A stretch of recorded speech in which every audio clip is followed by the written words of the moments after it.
ya les he dicho que no lo voy a tomar acá.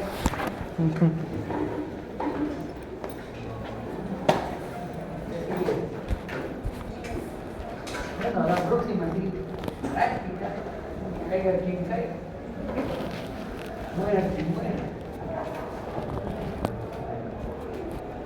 Por eso están tan ordenaditos. La experiencia es 1000 veces más que la ciencia.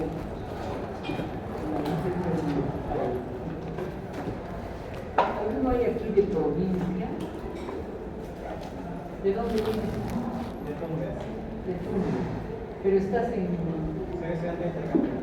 ¿Estudiante qué? De intercambio. ¿Y aquí tu hija? ¿De dónde? De Tarma. De Tarma. ¿Qué pasa? ¿De dónde? De Tumbes, pero de intercambio. Ya. ¿Y cuál es la diferencia? No entiendo. ¿Cuál es de Tumbes? De Tarma. La tú eres de Tarma. ¿Pero intercambio es todo o no? No. Una cosa es que son de provincias, yo también soy de Ayacucho. Lo que les estoy preguntando es si son intercambios. A eso le pregunto. Usted sí. ¿Hay alguien más de intercambio? ¿Saben por qué? Porque hay algunos de intercambio que no están viniendo a las primeras clases. Me están diciendo, doctora, recién esta mañana me dio pena porque un chico había llegado de Chimbote. Yo tomé mi primera práctica, pero no llegó. Y se había pasado la noche viajando. Qué pena, le voy a tomar ya por razones obvias. No le he dicho que la segunda práctica le voy a valorar doble, porque tampoco le voy a dar ventaja, porque no le vamos a ver ya que la primera práctica. A ver, alumnos, mientras Carlito pone su PowerPoint, vamos avanzando. Tema de la ustedes tienen el libro de García Pablo de Molina, que es el que seguramente han leído entrecortadamente y rápidamente, pensando que lo va a tomar práctica. Pero tienen que leer concienzudamente, con tranquilidad, para la próxima semana. Pero previamente a eso, yo creo que ya hemos aclarado como primer acto que una cosa es criminología y otra cosa es criminalística.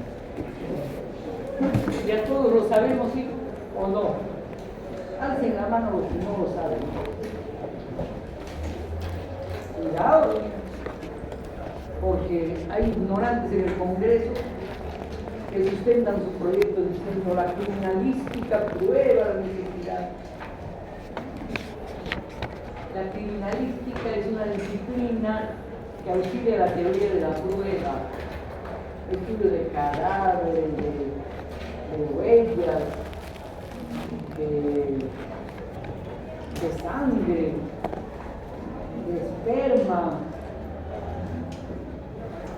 Disciplina al servicio de la teoría de la prueba, lo que ustedes ven en la televisión, de tanto desarrollo tecnológico para la prueba, eso es criminalística. Lo que vamos a estudiar acá no es criminalística, es criminología. Y como les dije en la última clase, yo la defino básicamente como una sociología del control social. El duro, cárceles; el rosado, controles sociales, culturales, mitos. Pero luego de hecha esa disciplina, criminología, esfuerzo de las ciencias sociales por intentar responder a preguntas, ¿no es cierto?, de la etiología, la razón, las variables que influencian en la conducta desviada, no solo delictiva, sino desviada. Es decir, hay conductas que no se ven bien y se ven. A diferencia de criminalística, que es una ciencia auxiliar de las ciencias penales, al servicio de la teoría de la prueba. Por ejemplo, los estudios de escena.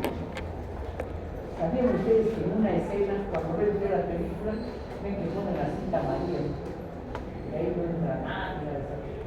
Bueno, pero para el estudio de escena, lo primero que le van a enseñar en criminalística es que hay dos métodos para estudiar la escena. Hay un método de separar la escena por cuadrantes, corte de cuadrado, investigar detallosamente cada cuadrante. Y el método más conocido es el método del círculo.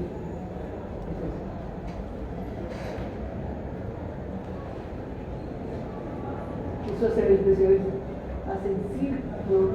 Entonces ahí, algún modo el buen observador encuentra castillos, encuentra restos de saliva, restos de semen, pintura, aplica.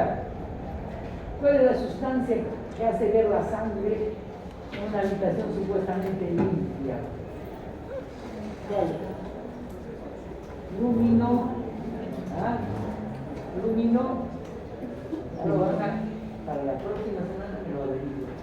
¿Eso es criminología o criminalística?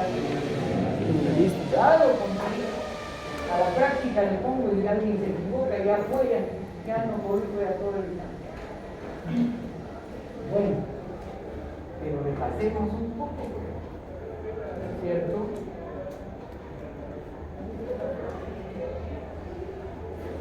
Hay criminologías distintas en el mundo contemporáneo. Hay la primera parte, si quieren, de la criminología, esto es como antes de Cristo, después de Cristo. Hay la llamada criminología etiológica, ethos, origen, causa. Es todo el pensamiento criminológico que intenta responder a la pregunta de cuál es la causa de la conducta criminal. Causas biológicas, psicológicas, antropológicas, ¿no? De antropología criminal. El clásico representante Lombroso me dice que, me embromo de todo, ¿no? Que los hombres de cabeza grande, porque tienen un cráneo más o menos desarrollado, los hombres potenciales criminales, delincuentes natos, no tienen cara de nato, pero las mujeres, a ver señoritas, muéstrenme sus manitos, mujeres, háganme así, no te tapes escondida, muéstrame su calidad, así como si van a arañar. Usted también, ahorita esa vergüenza es nada. Miren, estoy bromeando eso, pero las mujeres que tienen estos huesitos de cardío pronunciado, estas, injusto sexual, peligrosas prostitutas carceladas. En cambio, las mujeres que parecen portachonas, como las de Tegedi, ¿no es cierto? Como yo era hace un tiempo diabética, ¿no? Ladronas, delito patrimonial, fraude. Tienen toda la criminología, también nos ha puesto Carlitos nuestra primera unidad, es la situación conceptual, epistemológica, teórica de lo que es la criminología. Y en la clase precedente introductoria ya ilustramos, estimados alumnos, e intentamos responder a la pregunta desde cuándo hay pensamiento criminológico. Y dijimos que para muchos emerge desde que Rafael Garófalo en el siglo XIX escribió su célebre libro Criminología. Pero en realidad, con criminólogos peruanos como Felipe Villavicencio, ¿no? O extranjeros muchísimos, pensamos que la criminología emerge desde que hay un raciocinio, desde que hay un pensamiento sobre el origen, los factores que influencian, pero también un razonamiento sobre cómo tratar, cómo gestar desde la cosa pública el fenómeno de la conducta del día. Y no solo desde la cosa pública, también desde la cultura, desde la religión, desde la filosofía, desde la antropología, hasta desde la poesía.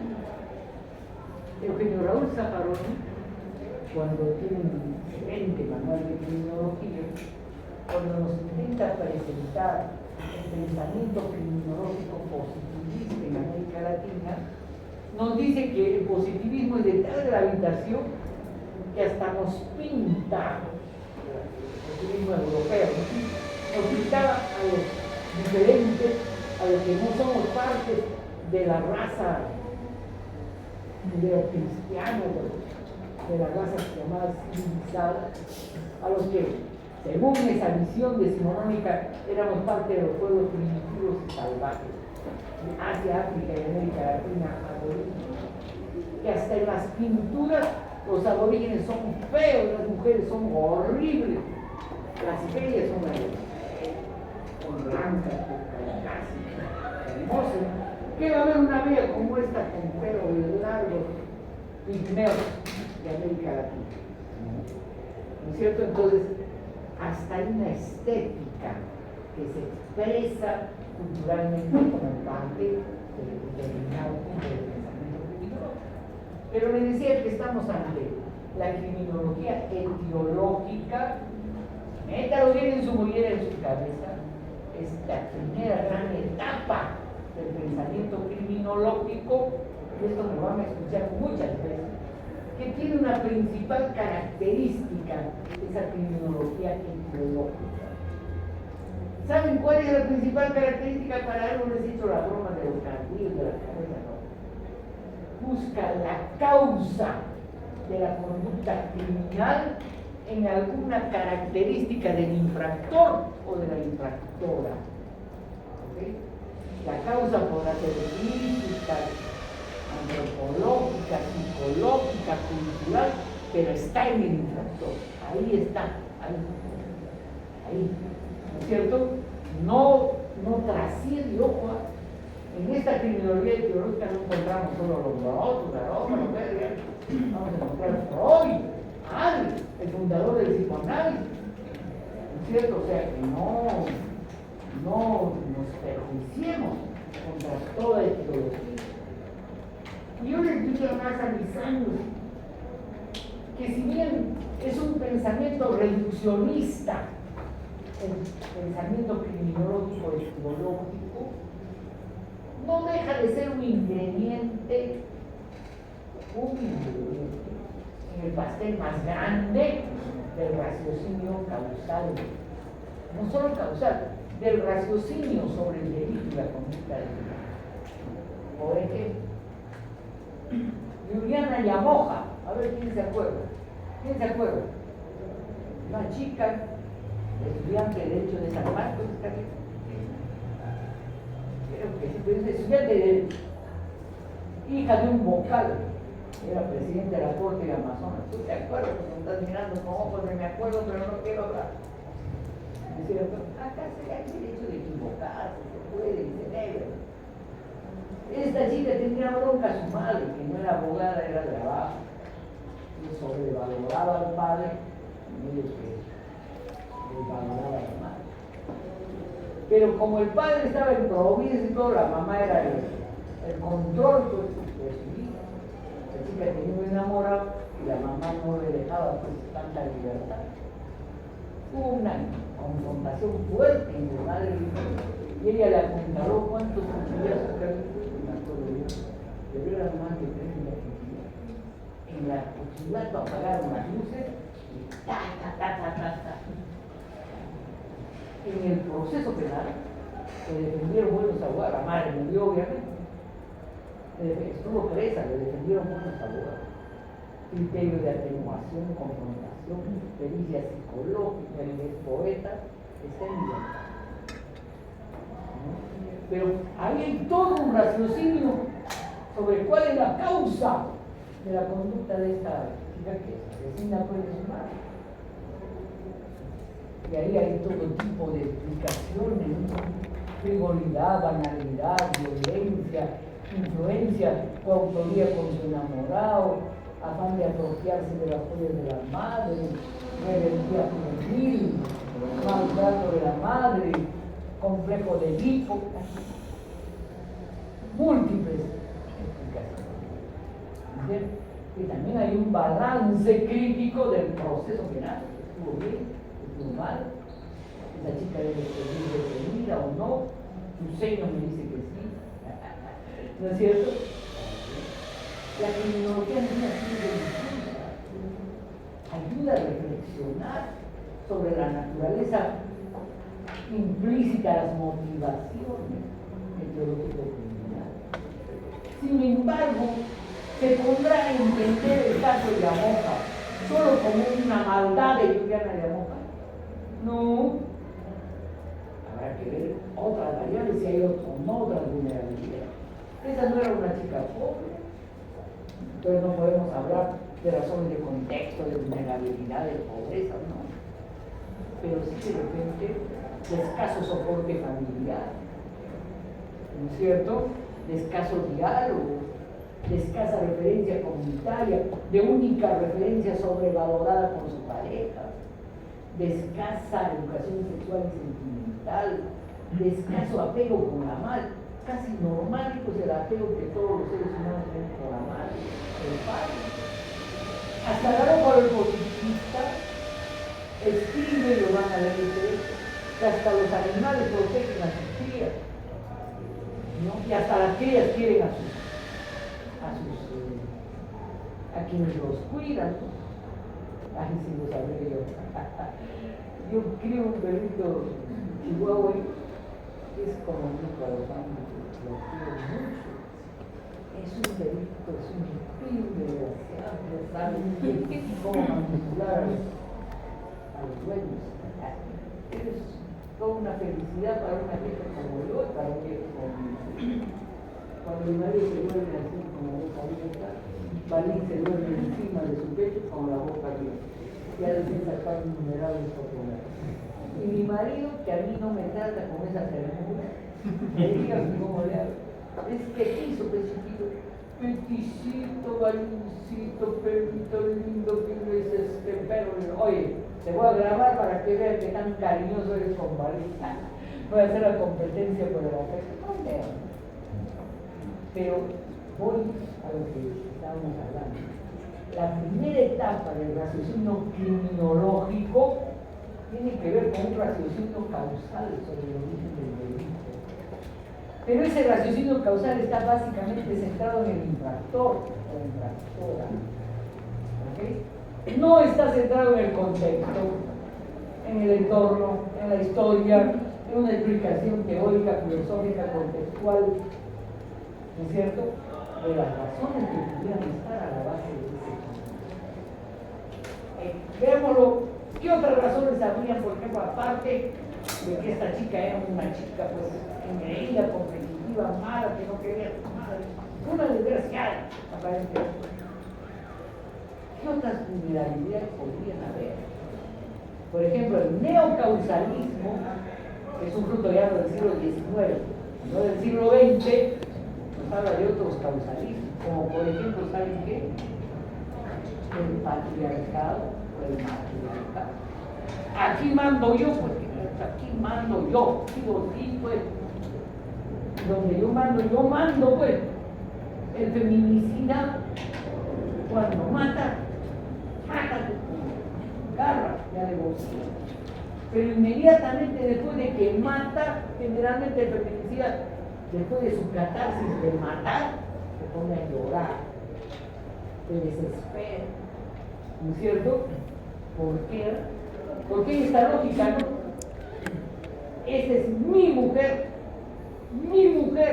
mejor muerta que de otro. Buena parte de los feminicidios empieza el plan criminal cuando leen el celular. Así que si están sacando el pie del, miren, el celular se está lleno, ¿no es cierto? Entonces, ¿por qué? Porque esa sensación de propiedad, cuando la matan, ya se sienten que ella no va a ser de nadie, pero tampoco de él, ¿no es cierto? Y entonces emerge una catarsis con culpa, casi todos son completos. Ahí el psicoanálisis ayuda mucho, ¿se dan cuenta? Pero por ejemplo hay otros que son capaces de matar a su madre por dinero o no. Yo conozco a algunos, ¿ah? Por plata, lo que sea, aquí no hay que matar, dicen a veces. Claro que lo dicen en broma, ¿no? Pero otros lo dicen en serio. Los delitos macroeconómicos, los verdaderos fraudes es por el poderoso caballero, el don dinero, el americano mono de vida. El neocausalismo levanta causales como patriarcado, el afán excesivo de dinero, la competencia. Yo gano, yo soy la mejor alumna. ¿Sabe qué decía el nieto de mi marido ayer, que tiene 6 años? En el concurso de pintado de huevo de Pascua, le había ganado una niña. Le decimos, Vasco ha sacado segundo puesto. No, yo debo ser el primer puesto, porque esa no pinta bien. Su mamá la ha llevado pintada el huevo. Pero Vasco, todos han pintado. No. Además, sus colores no se notaban. Yo he debido ganar. Yo soy el líder en ese grupo. Ha sido un abuso. Oye, le digo, Vasco, tú puedes ganar una vez, tú puedes perder otra. No, tía Rosa, yo siempre gano. Es competencia legal. O sea, el excesivo afán competitivo, ¿no es cierto? El perfil del éxito por encima de cualquier cosa. El mismo mamá gallina, ¿no es cierto? Que a tu hijo todo se lo hace si tu hijo es un bebé a los 19 años. Yo me divorcié de mi marido porque su madre le hacía todo. Había que cambiar un foco, la señora ya vieja se colgaba a cambiar y leíamos todo el tiempo. Mamá lavaba, planchaba, cocinaba. Su majestad era un bebé grande. Pero el excesivo mimo hace que el mimado, como dice Adler, como desde niño le dan todo, y adulto cree que tiene derecho a todo, pues. Y cuando ya no hay mamá o papá que te dé todo para cumplimiento y creo, ¿qué cosa haces, pues? Para autosatisfacerte. Porque tú eres papá, pues, no, tú eres mamá, tienes derecho a todo, ¿cierto? El delincuente es el niño mimado. El niño mimado se dice que potencialmente es un delincuente. No todo niño mimado es delincuente. Y no exageremos. Estamos viendo calidades. ¿Qué les he querido decir con estos ejemplos? Que la etiología causal que busque el origen en el infractor o en la infractora, si solo se mira unilateralmente, ¿qué duda cabe que es erróneo? Sobre todo por algunas ideologías como la de la antropología criminal, ¿no? Que vean los factores biológicos, únicamente los factores satánicos, todos los que son epilépticos son nacos, ¿no?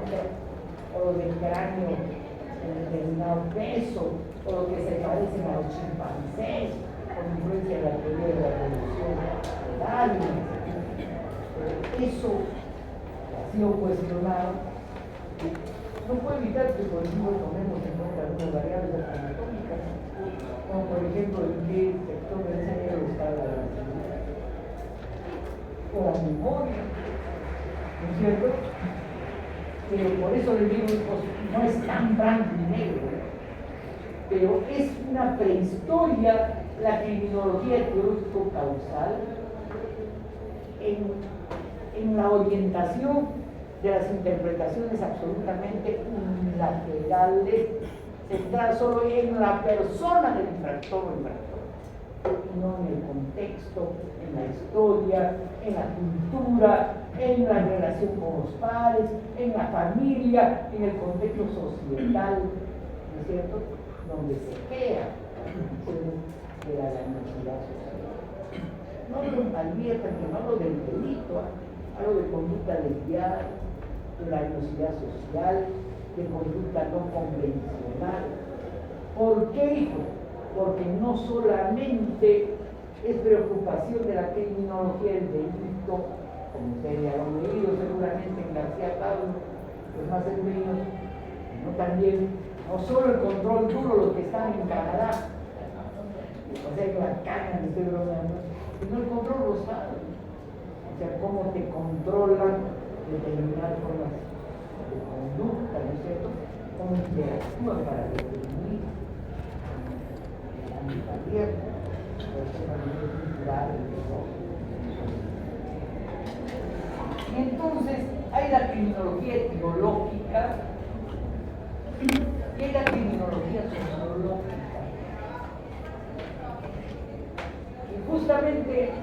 venido después de Cristo, que es aquella que intenta filosofar los factores de criminalidad desde un enfoque que trasciende al infractor, donde se ve la influencia del grupo, de la subcultura, de la cosmogonía, de la identidad, que pone énfasis en la reflexión de los factores externos de la conducta criminal.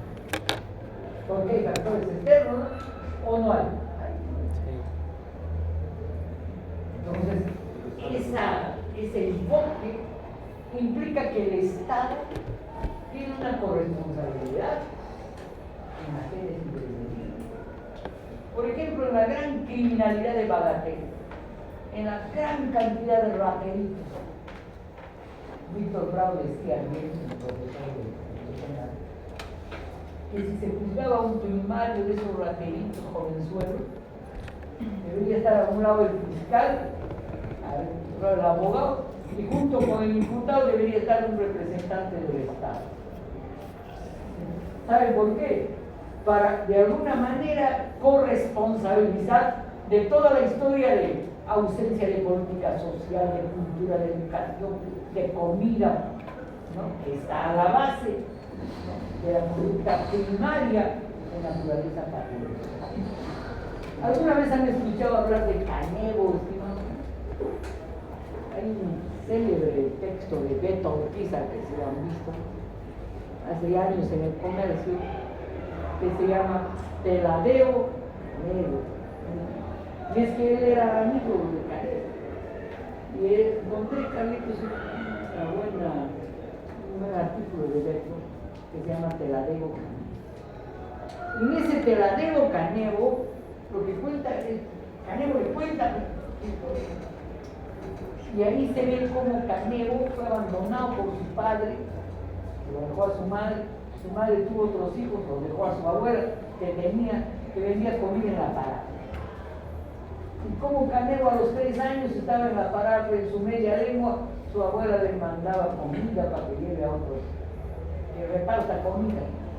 Entonces Canevo trabaja de 4 años para adelante hasta los 7, repartiendo comida. Y comiendo sobras, hasta que Canevo se da cuenta que podía olfatear un poco de la comida de su abuela. Y sus comensales se quejan, pues, de que la comida está viniendo menos y con dedos, ¿no? Y entonces la abuela lo bota.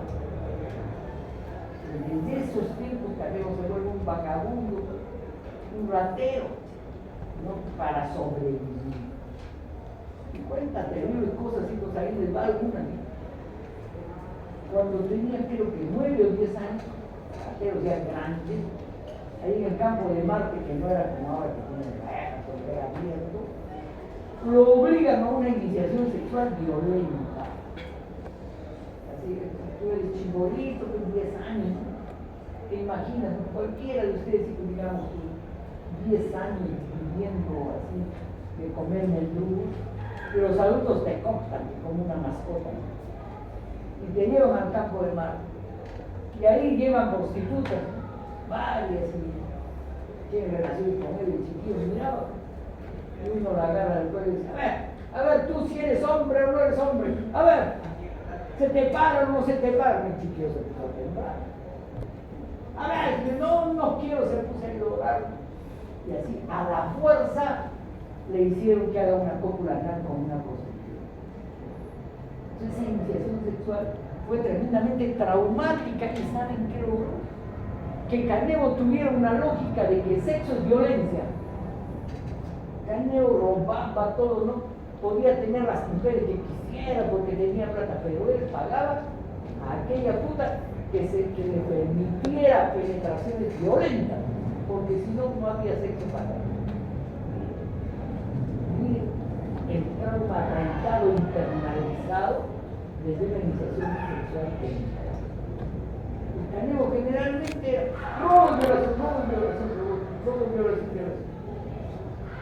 violación violenta, fuertemente violenta. Atrás había o no una experiencia victimológica. ¿La había o no, estimado? Y Carlito les puede contar que un montón de chicos que están en Maranga por agresión sexual, ¿qué cosas han sido de chicos? Víctimas, ¿verdad? Entonces, estamos viendo. Entonces, hay todo el contexto, la vulnerabilidad no es solo pobreza. Vamos a estudiar el pensamiento criminológico norteamericano, que no es bueno, en un estado de bienestar, que hace políticas sociales para los jóvenes pobres. Pero ¿qué resulta? ¿Sabes? Muchos jóvenes pobres no delinquen, pero hay jóvenes pobres que delinquen. Entonces la variable de pobreza no es igual a delito. ¿Se da cuenta? Pero la ilicitud juvenil de estratos carenciados tiene que tomar en cuenta o no esa carencia, ¿sí o no? El pensamiento criminológico es simple, no es así blanco y negro. Mira la realidad con múltiples determinaciones. Ve el conjunto de variables que puede haber en un estudio de caso. Entonces, miren, desde una visión sociológica habría que ver el informe de historia de vida, la influencia del grupo, la influencia de los mayores, el enfoque subcultural, el énfasis de factores externos de criminalidad.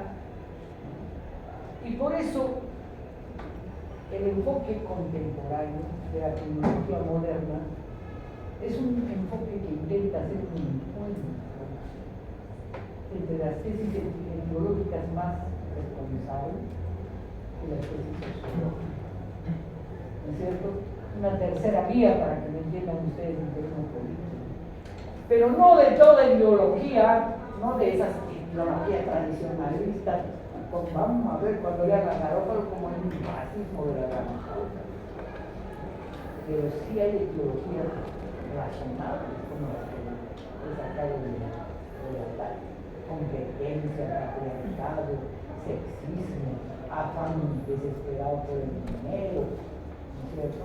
Ideas draconianas del honor o de la virtud, ¿no es cierto? Entonces, pues, por eso, lo vamos a ver, hay una especie de tercer acto, una especie de postmodernidad criminológica que intenta hacer un encuentro entre modelos etiológicos razonables, por decirlo pedagógicamente, y modelos sociológicos solventes, porque hasta en los modelos sociológicos, estimados alumnos, una cosa es mirar a los jóvenes carenciados de Nueva York o de Chicago, donde fueron los principales trabajos criminológicos de la escuela de Chicago, de la teoría de rotulación y estigmatización, que son buenas teorías criminológicas.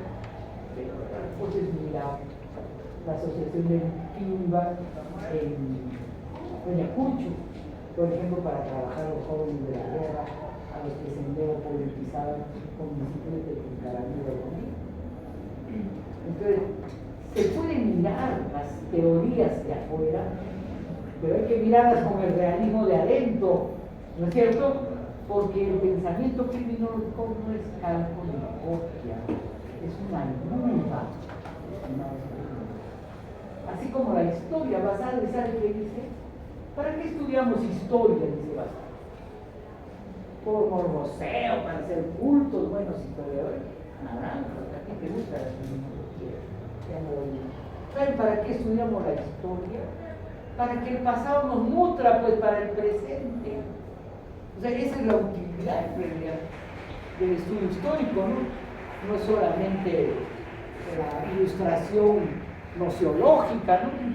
El pasado sirve pues, para el presente. La criminología sirve para tener una mirada mucho más racional frente a la criminalidad. Y por eso los estudios de casos son interesantes, pero hay que verlos. En esa colección que he encontrado, Carolina, he encontrado un artículo de Elsa Úrsula, que es una buena periodista, pero que tiene un artículo sobre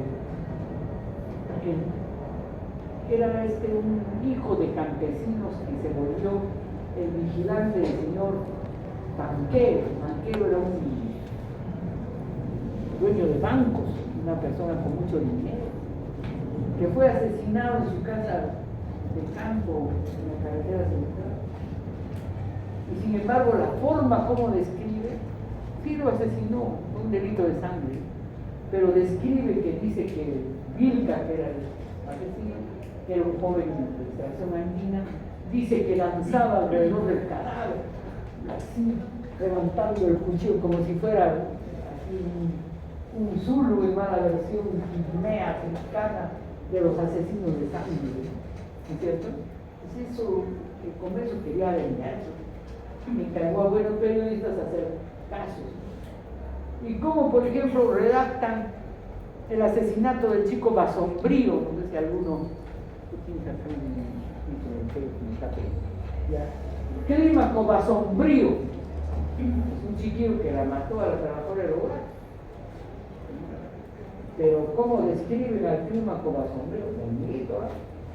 Un chiquillo que había tomado mucho, se había peleado, lo describen con atenuantes, ¿no es cierto? Sí hay causal el clímaco, pero no es un salvaje que está saltando con su cuchillo alrededor de su vida. Ya, pues, no es Teladego Cañedo, que Beto siempre ha tenido buena relación con los chicos de la calle, no solo por homosexualidad, la novela de Beto. Y a ti que te gusta la criminología, tienes que leer Maldita Ternura, la novela de Beto Ortiz. Es una muy buena descripción del desarrollo de las pandillas cuando emergieron hace años y la socialización que hay entre las pandillas. Maldita ternura, miren la lógica dialéctica que el propio Beto describe. Ternura, al fin del cuento, es empatía, encuentro, ¿no es cierto? No exclusión, pero maldita, porque no quiero. Y atrás de eso, de repente, él se está cuestionando su cercanía de inclusión con objetivo homosexual. No lo sé, me la huele, ¿no es cierto? Pero ¿saben qué? Es una referencia bien importante del proceso social urbano, de cómo algunas pandillas del barrio, zanahorias, se convierten en pandillas infractoras. Y cómo empiezan a absorber local, empiezan ya al escenario de la adicción, ¿no? Que es un primer estadio de la transgresión juvenil, ¿no, Carlitos? Me drogo antes de robar, o después de robar, me cateo todo el tiempo. La relación tan intrínseca que hay entre drogodependencia, incluido alcohol, e injusto conducta desviada a nivel primario. Regresa criminología etimológica centrada en las características físicas, principalmente antropológicas, anatómicas o psicológicas del transgresor o transgresora. Criminología sociológica centrada en factores externos, familiares, sociales, culturales o de vulnerabilidad. Pero estaba diciendo que hasta en la criminología sociológica hay que tener una mirada crítica porque no somos Argentina, ni menos somos Europa o Estados Unidos.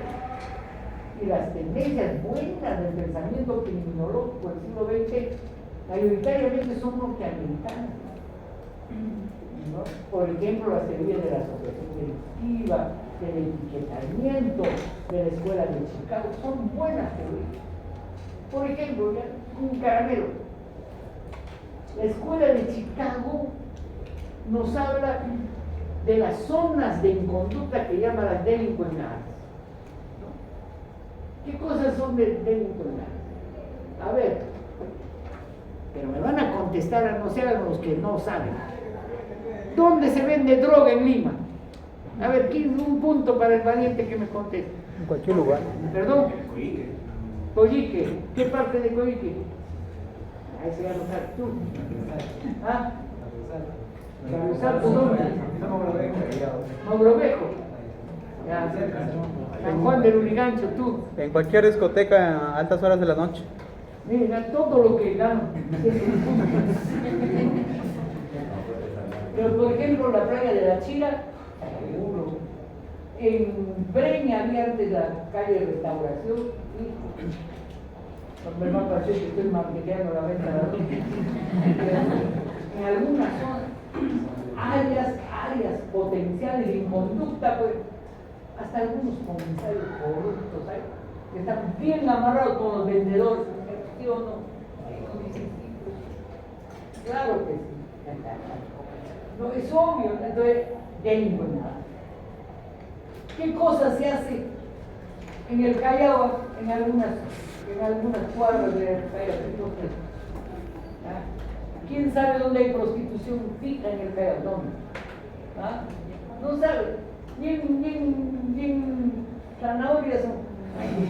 ¿Dónde hay prostitución en el Callao? ¿Ah? Por ahí escuché. ¿Ah? La nene, ¿en qué calle está? Bueno, yo cuando una vez se me ocurrió hacer no me acuerdo ahorita, pero hay toda una calle larga de 3 calles que pasa el auto y afuera están las verdades exhibiendo. Pero por ejemplo ya con nuestros ojos más modernos, la bronca de criminalidad organizada por el control de la prostitución urbana en Lima, ¿en qué distrito está? Lince. En Lince, pues sí, pues a 10 cuadras de mi casa. Yo vivo más abajito acá. Pero felizmente ya soy vieja, no hay problema. Cuando era más joven como ustedes, yo vivía en San Eugenio, que es ahí por el Paseo de la República, por ahí. Yo regresaba tarde, ya metí en política, nunca terrorista.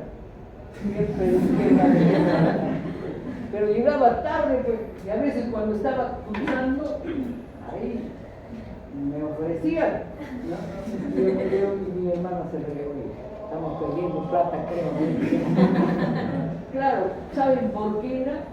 Porque era una zona donde al frente iban buenas prostitutas, entonces creían que éramos un mal, ¿no es cierto? Y nos ofrecían. Tan al grado fue que una vez yo tenía mi círculo de criminología con buenos penalistas como Carol Young, Reiner Chocano, eran como ahora Carlitos, eran de mi círculo de criminología. Estudiábamos criminología y por los fines de semana. Venían los chicos, estudiábamos, leíamos, tomábamos un colonche, todos conversábamos, pues. Y esto se iba a las 10, 11 de la noche. Y un día que estaban saliendo de mi casa a 10, 11 de la noche, las viejitas de mi barrio, hartas de la prostitución, sin saberlo yo, se habían organizado. Y las viejas habían juntado sus teteras, lleno de agua caliente. Y cuando Carlos yo, Reiner Chocano, Alexín no fue, pero era de la cama, yo iba a Alexín, pero Carlos yo, Reiner Chocano son, Reiner Chocano, ¿ya? Salían pues los criminólogos después de estudiar, discutiendo criminología, las viejas les habían prometido como 3 semanas y creo que a Reiner Chocano se le había quemado una piedra porque lo creían un conchudo habitual que se había metido hasta dentro. San Eugenio es como es un sitio que es cerrado, y a veces algunas prostitutas se metían adentro, y era más cómodo, la policía no lo hacía. Pero más allá del chiste, áreas de infracción, delincuencias, que amerita delincuencia ARS. Es una postre de la escuela de Chicago, pero ¿regirá solo para Chicago o rige para el mundo? Rige para el mundo. Teoría ecológica. Pero ojo, la palabra ecológica no es para pensar en los derechos de tercera generación, sino para identificar un ámbito espacial vinculado a determinada conducta desviada. Pero por ejemplo, la escuela de Chicago, desde el inicio de la teoría ecológica, estaba vinculada a los puertos. En los puertos había transgresiones, principalmente de naturaleza patrimonial y de delitos de sangre, y también a la ubicación patrimonial del centro de la ciudad. Cuando yo fui a África, estudiaba muchachos, me encontré una novedad hace 25 años, un encuentro de mujeres por derechos de la mujer. Le pedimos al embajador peruano que nos hiciera ver dónde en Nairobi estaba el pueblo, porque cuando caminábamos, Mata era unos negros gigantescos, pero con ternos ingleses, todos eran pitucos y pitucas. ¿Qué pasaba? El embajador Cerrillo mandó un carro con un chofer negro que nos llevó 3 horas hacia adentro. Y en ese espacio de círculo alrededor del centro de Nairobi no había nada, era selva, había hasta animales, había jirafas, había por ahí vimos algunos tigres, o sea, era selva virgen. Después de 3 horas de viaje encontramos un círculo de pueblo joven, o sea, el pueblo estaba alejado del centro de la ciudad. Hay ecologías entre nosotros mucho menos agresivas, pero las hay. ¿Acaso no hay un río porque de un barrio no se puede bajar a la playa? ¿Sí o no? Hay un río que no se puede bajar, creo que en el sur, ¿no? De un área de 10 a no se puede bajar. Y hay una muralla que tiene las teorías. Eso es ecología. Ecología distributiva del desarrollo urbano, pero que también tiene detrás la visión de que eso, de delincuencia en Arequipa, la cárcel estaba en el centro de la ciudad. Tiene una buena cárcel. Pero tiene tanta plata como para hacer muchas cárceles. Pero marcha tras marcha. La cárcel salga del centro de la ciudad. ¿No? Claro, la lacra, entre comillas, los excluidos, ¿no es cierto? No pueden estar en un sitio cercano a donde vive la gente decente. La otredad delincuente debe irse lejos, fuera, ¿no es cierto?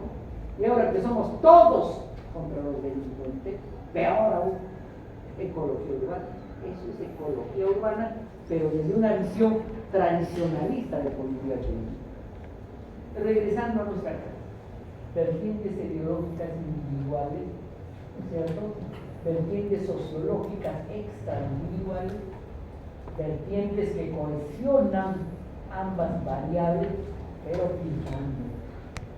filtrando, haciendo raciocinio crítico en ambas, pero yo, para ser sincera, le diría principalmente en aquellas de puño que Zaffaroni le llama el apartheid criminológico, es decir, el racismo criminológico. Y para que no crean que su profesora, que ya se autoconfesó que era de izquierda, les está manipulando, ustedes van a leer, ustedes van a leer a don Lombroso, don Baró, don Berry, y ahí van a encontrar perlas como esta en la ropa de ellos. Las señoritas de las clases altas no corren riesgo de que contra ellas haya delito contra el honor. Abran la oreja, porque ellas sí saben proteger su virtud. En cambio, las señoritas jóvenes de los estratos más bajos, esas rápidamente pierden su virtud. ¿De qué virtud está hablando? De la castidad. Está hablando de ese músculo que creen que es valoración femenina. Voy a decir que muchas ginecólogas, sobre todo en el mundo contemporáneo, se hacen muy buen cachuelo cosiendo el músculo para hacer creer a incautos que son súper vírgenes. Había una joven que se le veía y decía que habían cosido en el y eso es un tributo al tradicionalismo. Sin embargo, hay otras culturas, ¿no? Como en Oriente, que a las jóvenes núbiles desde los 12 años le cosen los labios de la vagina, le cosen, hijos, y eso es una de las principales causas de muerte por infección de mujeres jóvenes. ¿Perdón? Abusan también el clítoris. Peor, abusan el clítoris. ¿Cómo es eso? Tampoco hay que irnos años con el causalismo hasta Europa también, en Argentina, los ingenieros. Hace poco también, bueno, no tampoco, ¿no? Pero el siglo pasado mencionaba la criminalización del beso, imagínense, para proteger la calidad del beso. La criminalización del beso, claro, esa no la sabía. Los ingenieros, claro, uno de esos ensayos. El argentino, claro. O sea que aquí todos ya estaríamos condenados, porque no creo que ninguno nos haya arrestado. ¿Cómo es la hipocresía? ¿Te has besado? Di la verdad, no te creo. No, con respeto, ¿sabes? Una de las pocas que no se ha besado, pero la mayor parte sí, pues, eso no es ninguna conducta de dañosidad social, pues, ¿no?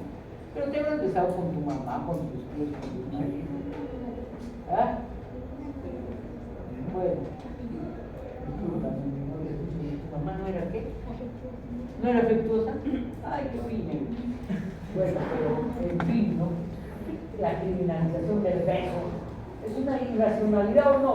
Al contrario, hay que valorar que hayan besos, que la gente se bese, que abrace.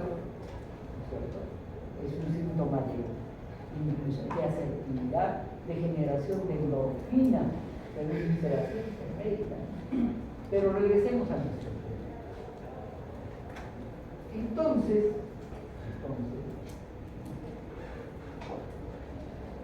hablando pues de criminología, Carlitos, gracias.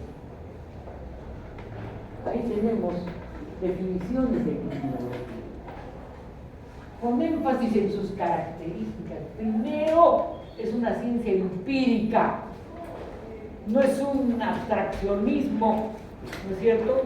No es un filosofar idealista, no, es una ciencia empírica. Por eso es más una sociología. En criminología, estimados muchachos, van a encontrar historia, antropología, estadística, psicología, ¿no? Porque es una mirada al delito desde múltiples aproximaciones. Pero si me jalan la lengua, principalmente es una sociología. ¿Qué cosa es la sociología? Es el estudio sistémico de la realidad, ¿no es cierto? Por eso la criminología es una ciencia empírica, pero también es una, más que ciencia, es una disciplina interdisciplinaria. ¿Qué pasa ahí? ¿Puedo hacer un momento? ¿Qué? ¿Puedo hacer un momento para hacer eso? ¿No? Sí, pero no hagas eso otra vez, ¿ya? Dile a tu enamorada que tenga más paciencia. Es una disciplina interdisciplinaria. ¿Saben por qué no le llamamos ciencia? Hay todo un debate, ¿eh? ¿Qué es ciencia o disciplina? Vamos a entrar a eso. Pero yo prefiero llamarle disciplina justamente para reafirmar que no haya una apuesta exacta a la manera de las ciencias exactas en criminología. Y también por ese rasgo de interdisciplinariedad. Para mirar un fenómeno criminológico tienes que echar mano de la historia, de la antropología, de la filosofía, ¿cierto? Pero principalmente visu audito. Ese latinazgo muy bien usado por Florencio Mixán, quiere decir ver y oír, pues, ¿no es cierto? Por tener un juicio crítico, directo, empírico, de observación fáctica de la realidad. Y entonces, ¿de qué se ocupa del estudio del crimen? Carlitos me hizo acordar, no está, Carlitos, en las fichas de mi viejo alumno. Esas son unas fichas de un alumno de hace 15 años. Porque acá en San Marcos hace casi 2 décadas y media. Pero trato de evolucionar, no me quedarme, ¿no? Trato de avanzar. Cuando empecé solo era antipositivismo, nada de causa, pero la vida me ha demostrado que hay otras causas, no positivistas, pero hay otras causas.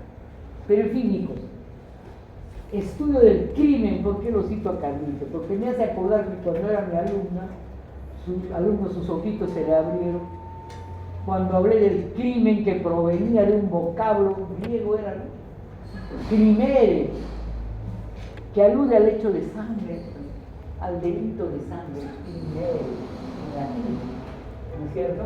Y sí, pues, la primera visión de delito es crimen, pues es hecho de sangre, es matar.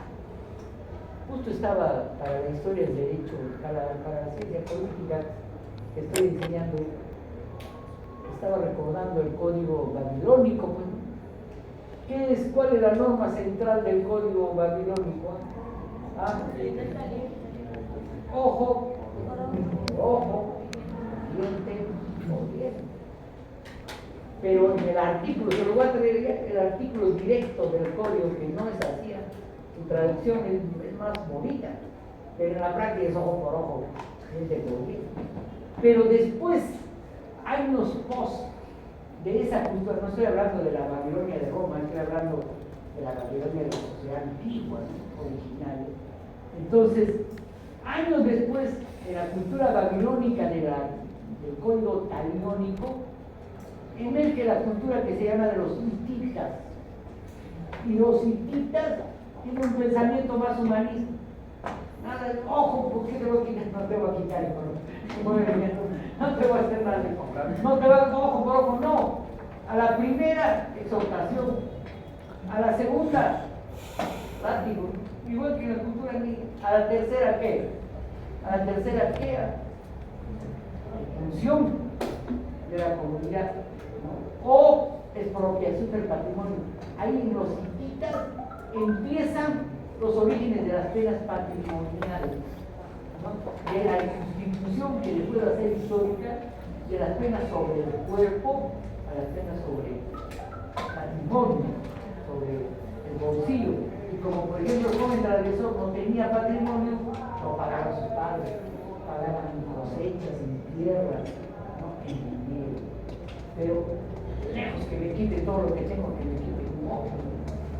Ustedes han visto una película de hace unos años que ganó un Oscar, que era sobre mendigos, era de Oriente, y donde el explotador, casi como en el cuento de uno de nuestros grandes literatos, que habla sobre la explotación de los mendigos. Gallinazos y plumas. ¿Ah? De Ribeiro. Sí, Gallinazos y plumas. Gallinazos y plumas de Ribeiro. Ribeiro, exacto. Pero es que por lo menos a este, en cambio en la película, le sacaban el ojo, pues, adrede los hacían tuertos, ¿para qué? Para que tengan el perfil para pedir limosna. Entonces el niño mendigo, su primero acto era, ojo, ya no sin haber hecho nada, ojo para poder robar, no para poder mendigar, no robar. Entonces miren, por lo menos, en el caso de los hititas, fue una evolución humanista de 360 grados, ¿no? Porque en vez de hacer perder un órgano al infractor, le hacían perder patrimonio a su familia, a su clan, a su gen. Hace 4 años yo me quedé realmente en la noche, no pude dormir, porque me llegó un correo, ahora que somos la cultura de los correos, de un niño que en Oriente había robado una manzana, creo. ¿Y saben qué le hicieron? En Miranda. Le hicieron poner su manito en el piso, y sobre la manito del niño pasó algo así como un tanque que corta la mano, que amputa la mano. A la criatura le amputaron la mano con una manzana. Como el código samurái.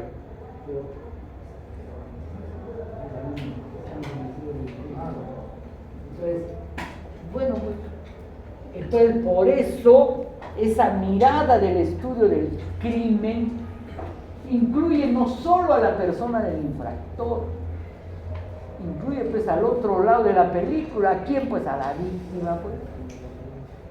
La justicia restaurativa, que es una de las mejores modalidades de justicia de este siglo XXI, justamente se plantea como meta que el infractor conozca a su víctima. Y si la víctima no puede hablar es niñita, conozca a su madre, pues. Su madre le va a decir, Zambacanuta, todo lo que has hecho a mi hijo.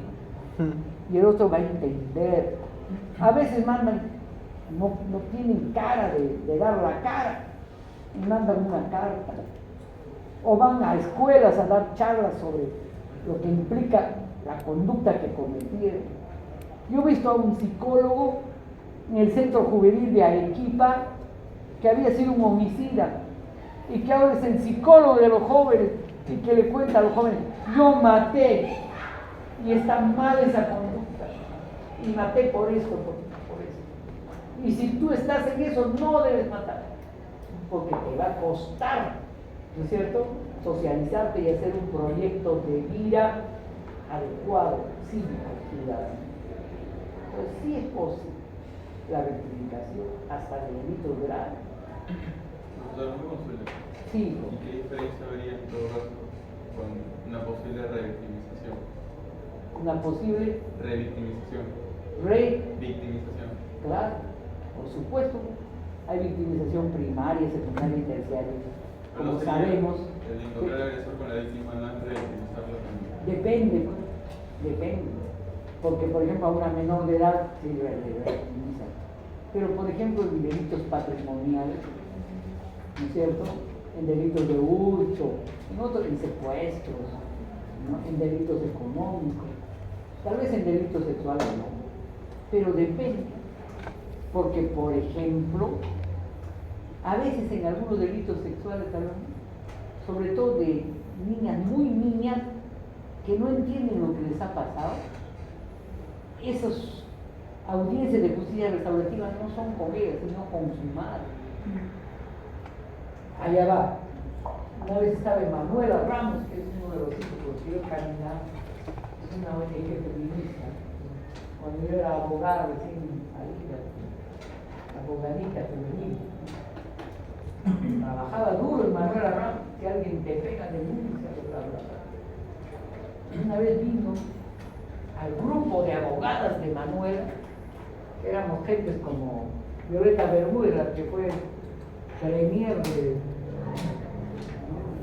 señor, no ese presidente que se ponía su bufanda, el de transición, de Sagaz, la premier, Violeta Bermúdez, yo y Gina Yanes éramos las locas de la abogada. Y nos vino una señora que era una prostituta, Barracones, la zona de técnico en arte de prostitución de casa. Y era prostituta de los Barracones, una muchachita nueva. Y lloraba, y a la niña la vimos que la mandamos a un sitio de juegos que había en Manuela, y le escuchamos a ella. ¿Saben qué? Es metafórico lo que les voy a decir. La niña no era la víctima, entre comillas, ¿no? Sí era pues, pero en términos psicológicos la víctima era la prostituta de los Barracones. Lloraba, se calaba los pelos y decía, yo, por mí pasan 40 hombres a veces en las noches, estoy casi muerta de aguantar a los hombres porque tenía el sueño de que mi hija algún día se casara y saliera con su vestido blanco y fuera una mujer decente. Toda mi vida he ido a los suelos. Miren. Y a la chiquita, cuando la psicóloga la entrevistaba, ¿qué te ha pasado? Me han hecho una yayita, le decía, una yayita. Me han invitado camarero, ¿no? Y me han llevado a una casa, a un hotel de verano. Y me han dado caramelos, me han dado cancha, ¿no? Y me han hecho una yayita. Miren. A veces las niñas no tienen la conciencia de la conducta de la que han sido víctimas y saben quién le crean. Esto es bien interesante, le crean la conciencia de víctima, le organizan el trauma, el entorno. ¿Se dan cuenta? O sea, los familiares, tú has sido víctima, tú has sido víctima, tú has sido víctima, eres víctima, te han hecho esto. Pero la niña no tiene un trauma postraumático de la conducta de dañosidad física perpetrada, sino se le crea culturalmente un trauma postraumática por el entorno que la victimiza culturalmente como víctima. En ese caso es feminismo puntista. ¿Ah? Eso es lo que causaría en ese caso el feminismo más puntista. Por supuesto, no solo el feminismo, todos no son feministas los que causan esa victimización. Son sectores conservadores, es el pueblo mismo que victimiza, ellos son las víctimas y que mueran. Ese joven violador. Entonces miren qué interesante es todo esto. Una mirada criminológica no puede ser solo una mirada dogmática de corte punitivo, naranja, ¿no? Tiene que ser una mirada psicológica, más integral. Esa mujer le tratamos de hacer entender, ¿no es cierto?, que la niña no tenía tanta conciencia de la dañosidad que ella tenía que superar, que ella ya no tengo vida, ya he muerto. Miren, ella era la víctima, en realidad ella era la víctima, o la víctima principal, No quiero decir que la menor no lo es.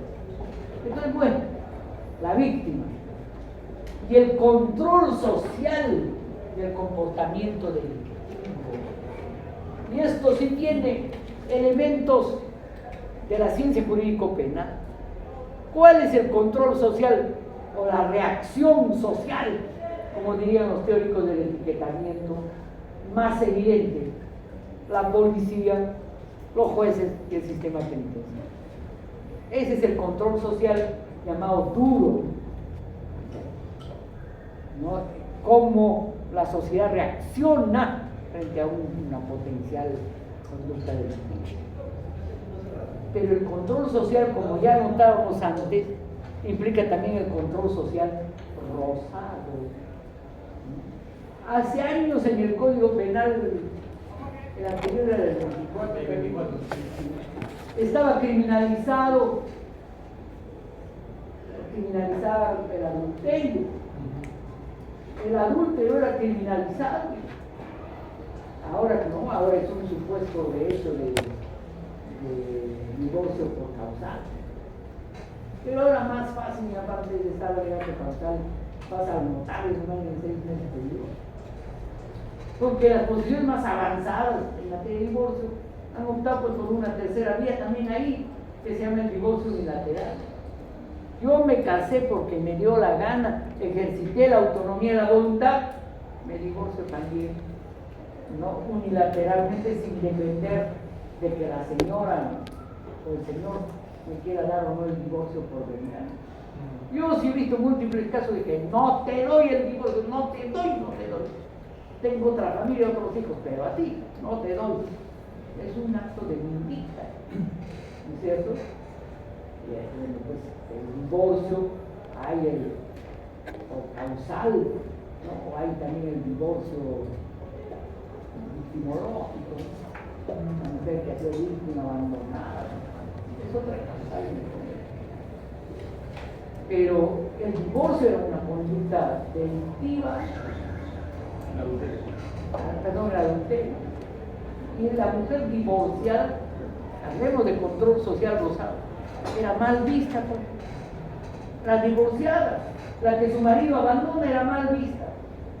Yo tengo una hermana que es inteligentísima y se divorció porque su marido era un don Juan, pero de a vuelta, ya, no una sino 20 veces. Entonces, por dignidad se divorció, pero empezó a pasar algo. Mi hermana es joven, guapa y profesional, se le acercaban muchos casados. ¿Por qué? Porque en la orientación patriarcal, la mujer sola que ha tenido antes familias, eso quiere, necesita, ¿no? Hay que hacer el favor, que hay visión tradicional. ¿Cuántos han ganado una patada verbal de mi hermana por esa conducta? Verbal no fue necesario otra patada donde les duele a usted, ¿no es cierto? Pero, ¿saben qué? Eso es ideología, eso es control social no tan rosado.